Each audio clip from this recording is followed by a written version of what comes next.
दुनिया का सबसे बड़ा रक्षा कवच है यह एक गुप्त चीज, बस इसे हमेशा अपने साथ रखना। भूत प्रेत, तंत्र मंत्र, टोना टोटका या किसी प्रकार की तांत्रिक क्रिया सब कुछ मिटा देती है यह एक गुप्त चीज। जिस दिन से आप इसे अपने साथ रखना शुरू करेंगे उसी दिन से इसका प्रभाव अपने जीवन में आप महसूस करेंगे, इस बात का हम वादा करते हैं। तो जयकारा बोलो माता रानी का, जगत माई महामाई माँ भद्रकाली की जय बोलो, शनिदेव भगवान की जय बोलो। धनु राशि वालों, स्वागत है आप सभी का धनु राशि भिंड यूट्यूब चैनल में।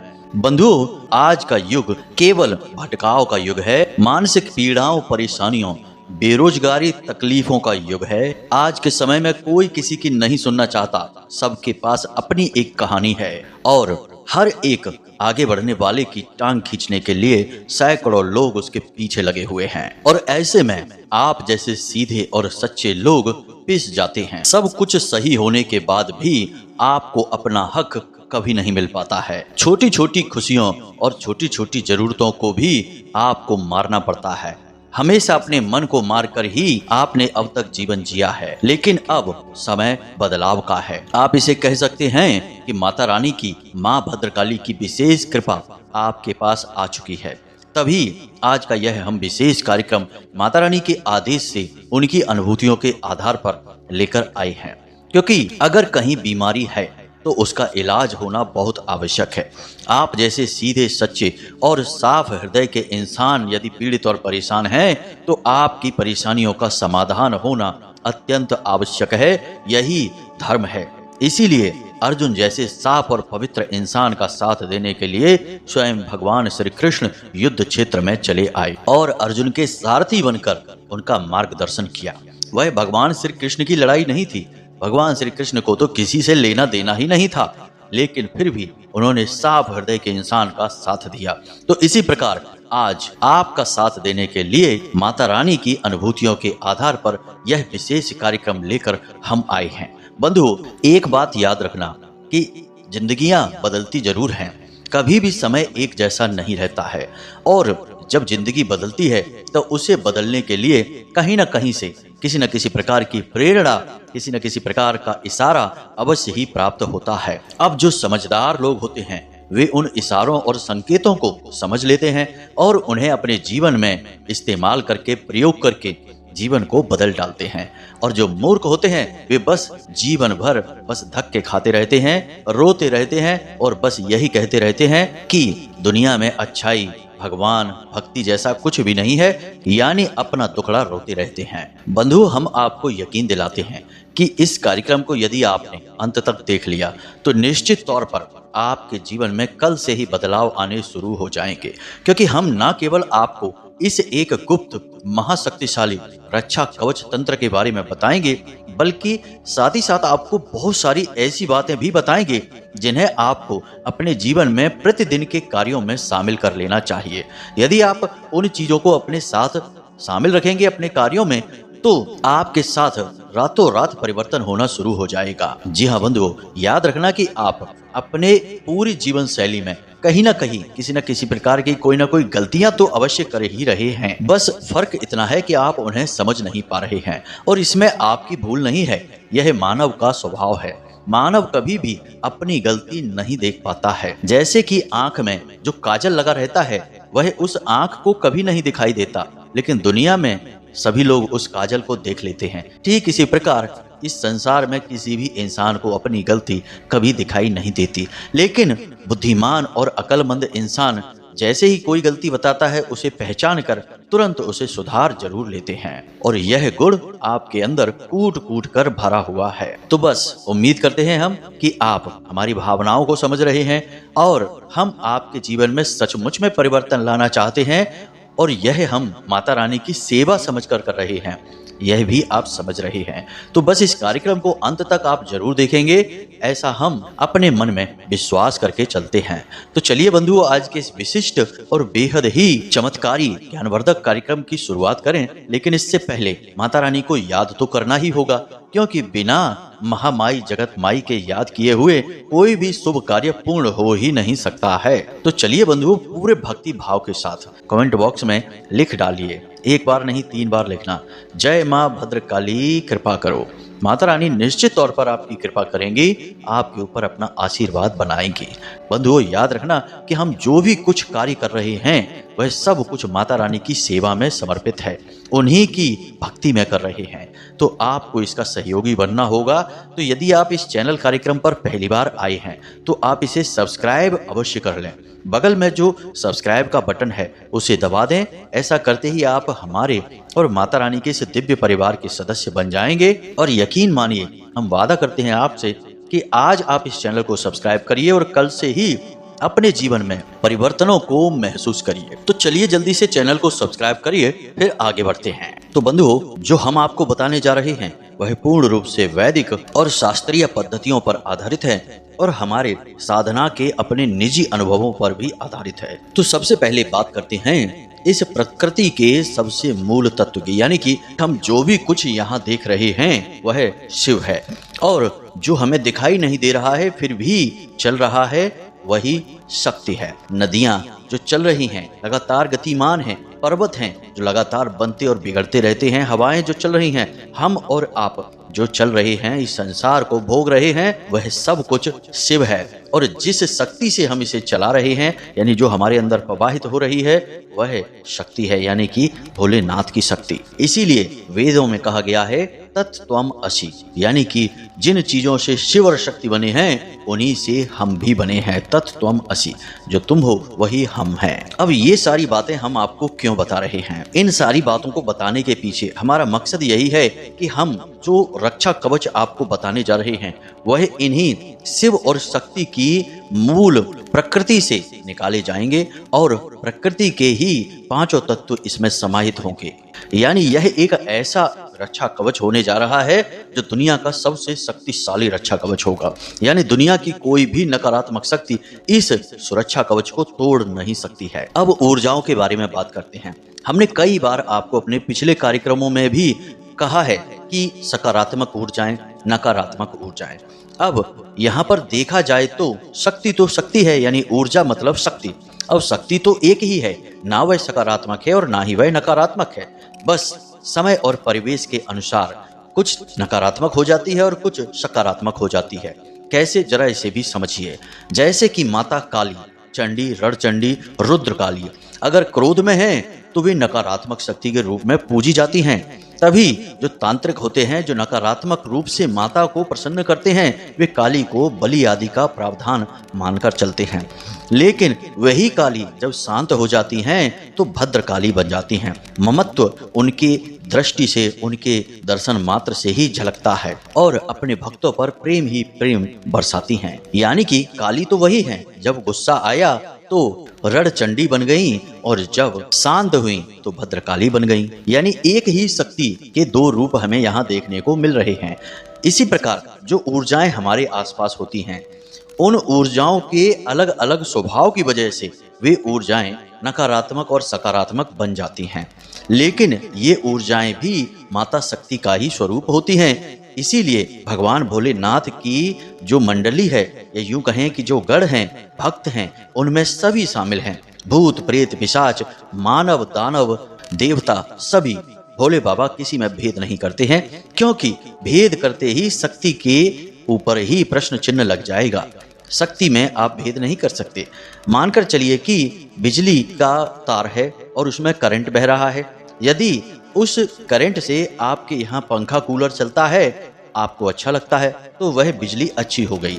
लेकिन उसी बिजली से आपको यदि झटका लग जाता है और आपको ज्यादा नुकसान हो जाता है, हाथ वगैरह जल जाता है, तो वही बिजली आपके लिए नकारात्मक ऊर्जा बन गई। यानी एक जगह पर वह बिजली सकारात्मक ऊर्जा थी और कुछ ही टाइम में वह बिजली नकारात्मक ऊर्जा बन गई। बिजली तो वही है, वह तो बदली नहीं। तो ये सारी बातें भी हम आपको इसीलिए समझा रहे हैं ताकि आप अपने मन को और साफ कर सकें और अपने मन में इन चीजों को अच्छी तरह से गहराई से बैठा सकें। याद रखना कि जब हम किसी भूत की बात करते हैं या प्रेत की बात करते हैं तो वह भूत और प्रेत आपको परेशान करने के लिए नहीं आ रहा है, वह तो खुद ही पीड़ित है, खुद ही परेशान है, उसे तो खुद ही कष्ट हो रहा है और वह अपने कष्टों को मिटाने के लिए बस आपकी सहायता ले रहा है, लेकिन उसकी सहायता लेने के चक्कर में आप परेशान हो जाते हैं। और जो भूत प्रेत बनकर भटक रहे हैं वो भी कभी जीवित इंसान हुआ करते थे, उनके भी परिवार, उनके भी बच्चे हुआ करते थे, उन्होंने भी अच्छा जीवन जिया होगा, लेकिन आज वो भटक रहे हैं तो उन्हें नकारात्मक ऊर्जा, नकारात्मक शक्ति कहा जा रहा है। जब वे जीवित थे और भले चंगे संसार में अपने कार्य कर रहे थे तो सकारात्मक ऊर्जा कही जाती थी। ऊर्जा का एक ही स्वरूप है, बस परिस्थितियों के अनुसार वह नकारात्मक और सकारात्मक में बदलता रहता है। बंधुओं, यह बात बहुत गहरी है, हमने आपको बहुत कम शब्दों में समझाने की कोशिश की है। उम्मीद करते हैं कि आप इन बातों को समझ रहे होंगे। अब हम आगे बढ़ते हैं और आपको बताते हैं उस एक सुरक्षा कवच के बारे में, फिर कुछ जरूरी सावधानियों के बारे में भी चर्चा करेंगे, क्योंकि याद रखना बंधुओं, जो चीजें जितनी अधिक शक्तिशाली होती हैं उनके साथ उतनी ही अधिक सावधानियां भी रखनी पड़ती हैं, क्योंकि सीधी सी बात है, अग्नि कितनी शक्तिशाली होती है, सब चीजें जला देती है। अगर आपको उसका प्रयोग करना आता है तो आप उसी अग्नि से भगवान के लिए दीपक जलाएंगे, उसी अग्नि से अपने लिए भोजन बनाएंगे, और यदि आप भूल चूक करेंगे, गलती करेंगे, तो वही अग्नि आपके हाथ को भी जला सकती है, घर को भी जला सकती है। तो बस कोई शक्तिशाली प्रयोग जब हम अपने जीवन में लाते हैं तो वह अग्नि को अपने जीवन में लाने के समान होता है, यानी शक्ति का शुद्ध स्वरूप आपके जीवन में आ जाता है। अब जब शक्ति का स्वरूप आपके जीवन में आएगा तो आपको शक्ति के नियमों का पालन भी करना होगा। इसीलिए हम आपसे कह रहे हैं कि आप सारी बातों को विस्तार से समझना। अब इन बातों से आपको डरने की कोई जरूरत नहीं है, कोई आपको प्रताड़ित नहीं करेगा, ना ही कोई परेशान करेगा। बस होगा यह कि यह प्रयोग निष्फल हो जाएगा, इसके लाभ आपको प्राप्त नहीं होंगे। अब यह कोई नकारात्मक प्रयोग नहीं है, यह पूर्ण रूप से सकारात्मक प्रयोग है और बाबा भोलेनाथ और माँ शक्ति पर ही आधारित है। तो यह आपको हानि कुछ नहीं पहुंचाएगा। बस यदि आप इसमें गलती करेंगे, नियमावली को ठीक से नहीं मानेंगे, तो यह प्रयोग निष्फल हो जाएगा, फिर हमारी और आपकी मेहनत भी असफल हो जाएगी, कोई लाभ ही नहीं होगा आपके इस कार्यक्रम को देखने का। इसीलिए इस कार्यक्रम को अंत तक देखें और सारी नियमावली को अच्छी तरह से समझ लें। तो अब ध्यान से सुनिए कि यह कौन सी चीज है और इसको कैसे प्रयोग करना है। तो अब ध्यान से सुनिए, इसके लिए आपको क्या क्या सामग्री चाहिए। सबसे पहली सामग्री आपको चाहिए एक लाल रंग का धागा। दूसरी सामग्री आपको चाहिए एक सफेद रंग का कोई भी ताबीज। जी हाँ बंधुओं, ताबीज गोल होना चाहिए। खोखला ताबीज बाजार में आसानी से मिल जाता है, आप उस ताबीज को लेकर आएंगे। और तीसरे नंबर पर आपको चाहिए एक 5 मुखी रुद्राक्ष। इसी के साथ साथ एक भोजपत्र, छोटा सा टुकड़ा, और अगर आपको मिल जाए आसानी से तो अष्टगंध की स्याही और अनार की कलम। यदि नहीं मिलती है तो कोई बात नहीं है, आप साधारण लाल रंग की कलम ले सकते हैं। यदि आपको भोजपत्र का कागज नहीं मिलता है तो आप पीले रंग का कोई भी कागज ले सकते हैं। आपको यह संपूर्ण सामग्री लेकर आनी है अपने घर में और इसे अपने पूजा घर में एक प्लेट में लगाकर रख दें।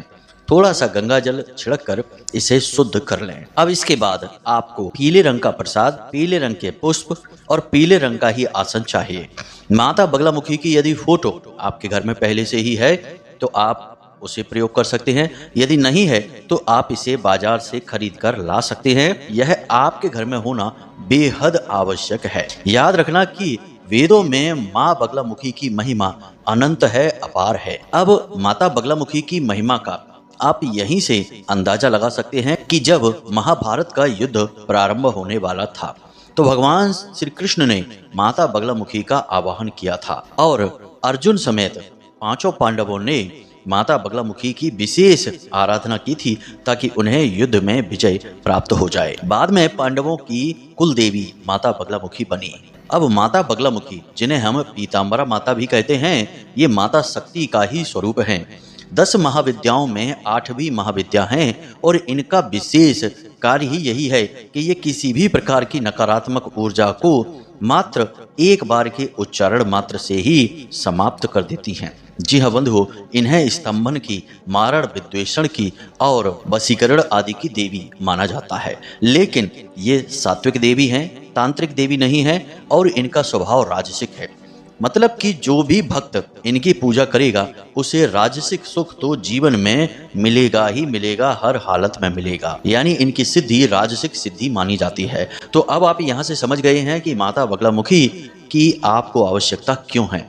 इनके द्वारा ही यह विशेष तंत्र या यूं कहें कि रक्षा कवच आपका तैयार होने वाला है। तो अब आपको यह क्रिया कब शुरू करनी है? रात्रि में 9 बजे के बाद, और यदि और अच्छे परिणाम आपको चाहिए तो 11 बजे के बाद, क्योंकि माता बगलामुखी का इस धरती पर प्रादुर्भाव रात्रि को 12 बजे हुआ था।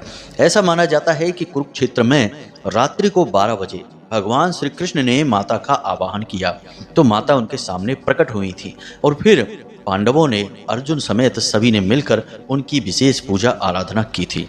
तो 12 बजे का समय रात्रि का इनके लिए प्रादुर्भाव का समय होता है और इनकी विशेष पूजा आराधना इसी समय पर की जाती है। तो अब यदि आप रात्रि 12 बजे तक नहीं जाग सकते हैं तो कोई बात नहीं है, रात्रि को 11 बजे 9 बजे जब भी चाहें आप कर सकते हैं। रात्रि रात्रि होती है, कोई समस्या नहीं है। लेकिन हम आपको सारे के सारे विषय खुलकर बता रहे हैं, इसीलिए हर बात स्पष्ट बता रहे हैं कि सर्वोत्तम परिणाम आपको कब प्राप्त होंगे। अब आपको क्या करना है? अपने पूजा घर में रात्रि के समय स्नान आदि करने के बाद जाना है। पूरी पवित्रता के साथ आपको पीले रंग का आसन बिछाना है। अपने स्वयं के लिए एक चौकी लगानी है और उस चौकी पर पीले रंग का वस्त्र बिछाना है और उसके ऊपर माता की फोटो को स्थापित करना है। फिर आपको हाथ जोड़कर माता से प्रार्थना करनी है। माता का मन ही मन आवाहन करना है। माता से कहना है कि हे माँ, हम आपसे कृपा चाहते हैं। आपकी कृपा से हम अपने जीवन को सरल बनाना चाहते हैं। हमारे जीवन में बहुत कष्ट हैं, परेशानियां हैं, तकलीफें हैं, इनसे मुक्ति चाहते हैं। इसलिए आप हमारी इस पूजा को स्वीकार करें और यहाँ इस पूजा को स्वीकार करने के लिए उपस्थित भी हों। इस प्रकार आप मन ही मन इस बात को बोलेंगे, 2-3 बार बोलेंगे। फिर आप जल छोड़ेंगे, आचमनी देंगे, दीपक जलाएंगे, माता रानी को प्रसाद चढ़ाएंगे, चंदन लगाएंगे पीले रंग का, पीले पुष्प चढ़ाएंगे और उसके बाद आप जो पीले रंग का कागज लाए हैं या भोजपत्र लाए हैं उस पर अष्टगंध की स्याही से और अनार की कलम से इस मंत्र को आपको लिख देना है। मंत्र क्या है, जरा इसे ध्यान से सुने और यह आपके मोबाइल की स्क्रीन पर भी दिखाई दे रहा होगा। ओम ह्लीम बगलामुखी सर्वदुष्टानाम वाचम मुखम पदम स्तंभै जीवाम कीलय बुद्धिम विनाशाय ह्लीम ओम स्वाहा। मंत्र एक बार फिर से ध्यान से सुनिए। ओम ह्लीम बगलामुखी सर्वदुष्टानाम वाचम मुखम पदम स्तंभै जीवाम कीलय बुद्धिम विनाशाय ह्लीम ओम स्वाहा। इस मंत्र को आपको बारीक बारीक अक्षरों में केवल एक बार उस भोजपत्र पर बहुत छोटे से कागज में लिखना है, क्योंकि यह कागज आपको उस ताबीज के अंदर रखना है। तो आप उसी हिसाब से इसका साइज बनाकर फिर उस पर लिख दीजिए। अब जो रुद्राक्ष है, धागा है, ताबीज है और उस ताबीज के अंदर इस कागज को आपने जो मंत्र लिख कर रखा है उस ताबीज को आपको माता रानी को समर्पित करना है, यानी उनके चरणों में रख देना है। अब आपको रुद्राक्ष की माला से या हल्दी की माला से, अगर बाजार में हल्दी की माला मिल जाए आपको तो वो लेकर आइए, नहीं तो रुद्राक्ष की माला से भी आप कर सकते हैं। इसी मंत्र का आपको एक ही जगह बैठकर कम से कम 3 माला, अधिक से अधिक 9 माला, जी हाँ बंधुओं, इतना आपको मंत्रोच्चारण वहां बैठकर आपको करना है। इसमें समय लग सकता है क्योंकि यह मंत्र बड़ा है, 36 अक्षरी मंत्र है, माता का अंक भी 36 ही है। तो आप इसकी 3 माला तो कर ही लें कम से कम, तभी यह प्रयोग कामयाब होगा। अब 3 माला आप इस मंत्र की जाप जब तक करेंगे तब तक आपके सामने जो दीपक जल रहा है घी का, गाय के घी का दीपक जलाना है, उस दीपक को बुझने मत देना और उस दीपक के अंदर आप 2 लौंगे अवश्य डाल दें, यानी 1 लौंग का जोड़ा उस दीपक में डाल दें। बस अब आपका जब माला जाप समाप्त हो जाए तो आप माता रानी का विसर्जन कर दें, यानी कि मंत्र से विसर्जन करना है। अगर आपको मंत्र नहीं आता है तो कोई बात नहीं, बस हाथ जोड़कर माता रानी से निवेदन करना है कि माता रानी, हमने जिस उद्देश्य के लिए आपका आवाहन किया है आप कृपा करके उस उद्देश्य की पूर्ति करें, हमारे इस रक्षा कवच में अपनी ऊर्जा को समाहित करें और यदि हमसे किसी प्रकार की भूल चूक कोई गलती हो जाए तो उसे क्षमा करें। बस इस प्रकार से माता रानी का विसर्जन हो जाएगा और उसके बाद आप इस सामग्री को माता रानी के चरणों में रखा छोड़ें और अपने बिस्तर पर चले जाएं, यानी सो जाएं। अब इसके लिए नियमावली क्या है कि आपको इस प्रयोग के बारे में किसी को नहीं बताना है, दूसरा कि आप इसे धारण करेंगे, यानी कि उस धागे में पिरोकर इस रुद्राक्ष को और उसी के बगल से इस ताबीज को धारण करेंगे। तो इसे आप छुपा कर रखेंगे, यानी कि यह किसी को दिखना नहीं चाहिए, आपके कपड़ों के अंदर यह छुपा रहेगा। तीसरा कि यह रुद्राक्ष और यह ताबीज खंडित नहीं होना चाहिए, टूट फूट नहीं होनी चाहिए इसमें, और यह अशुद्ध भी नहीं होना चाहिए, यानी कि किसी की शव यात्रा में किसी की मृत्यु हो जाती है, सूतक हो जाता है, पातक हो जाता है, ऐसी स्थिति में इसे ना छुएं। महिलाएं रजस्वला धर्म के समय में इसे बिल्कुल भी स्पर्श ना करें, क्योंकि यदि एक बार यह दूषित हो जाता है तो आपको फिर से इसी प्रक्रिया के द्वारा इसे पुनः निर्माण करना पड़ेगा। अब आपको इसका सर्वोत्तम लाभ लेने के लिए प्रतिदिन यह क्रिया इस सामग्री के साथ करनी है। यानी कैसे, तो जरा इसे समझिए। पहले दिन आप सुबह सोकर जल्दी जागें, सूर्योदय से पहले जाग जाएं, स्नान आदि करने के बाद पूजा घर में जाएं और जो सामग्री आपने रखी है उस सामग्री को आप धागे में पिरोकर अपने गले में पहन लें। उसके बाद आप दिन भर इसको धारण करके रखें, लेकिन रात्रि के समय इसे पुनः खोलकर फिर से माता रानी के चरणों में समर्पित करें और फिर से 3 माला इस मंत्र का जाप करें। इस क्रिया को आपको लगातार 9 दिनों तक करनी है।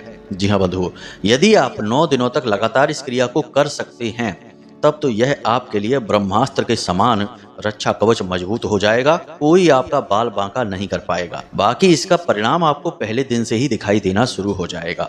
जब आप इसे धारण करके अपने काम पर निकलेंगे तो आप चमत्कारी रूप से महसूस करेंगे कि परिस्थितियां अचानक से बदलने लगी हैं। लोग आपके सामने खड़े ही नहीं रह पा रहे हैं, कोई नकारात्मक व्यक्ति आपके सामने ही नहीं आ सकता है और आपके जीवन में सब कुछ सकारात्मक होना शुरू हो जाएगा, क्योंकि अब स्वयं बाबा भोलेनाथ और माता शक्ति की ऊर्जा आपके साथ चल रही है। अब आपका कोई बाल भी बांका कर भी कैसे सकता है। लेकिन यदि आप 9 दिनों तक इस क्रिया को कर लेते हैं तब आजीवन आपके आसपास रक्षा कवच तैयार हो चुका है, आप बेफिक्र हो जाइए। अब इसकी नियमावली क्या है, इसे आप ध्यान से समझिए। सबसे पहली चीज कि बिना मतलब में झूठ मत बोलना। झूठ और वाचाल लोग हमारे हिंदू सनातनी परंपरा में पसंद नहीं किए जाते हैं। देवी देवता ऐसे स्वभाव को पसंद नहीं करते। दूसरा कि स्वच्छता का विशेष ख्याल रखें, प्रतिदिन स्नान करें, पूजा पाठ अवश्य करें और स्नान आदि के समय, शौच आदि के समय इस सामग्री को अपने हाथ से ना छुएं। उतार कर यदि इसे रख सकते हैं तो ज्यादा बेहतर होगा। तीसरा